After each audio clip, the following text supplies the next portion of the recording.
Alors, on va maintenant s'intéresser à la régression logistique. Alors, la régression logistique, qu'est-ce que c'est?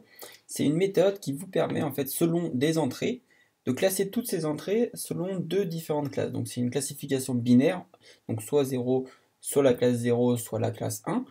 Et donc là, un modèle de régression logistique sort en sortie une probabilité donc entre 0 et 1, pour classifier, si les entrées sont plus vers 0, donc plus vers la classe 0, ou plus vers la classe 1.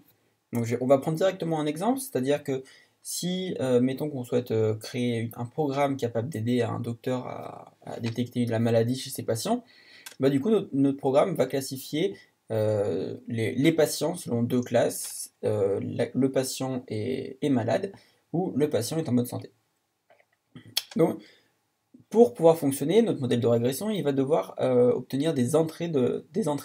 Et ces entrées, elles vont découler du patient. Donc on va devoir extraire des informations du patient et les insérer dans le système pour que le système puisse en sortie nous donner sa prédiction.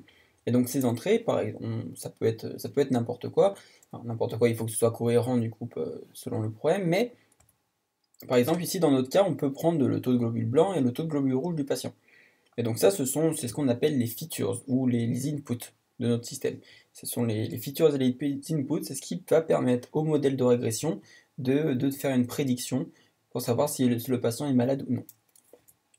Voilà, donc pour résumer un peu la régression logistique, c'est un modèle qui fait une prédiction qui fait une prédiction binaire entre deux classes, donc dans notre cas, dans cet exemple, malade ou en bonne santé.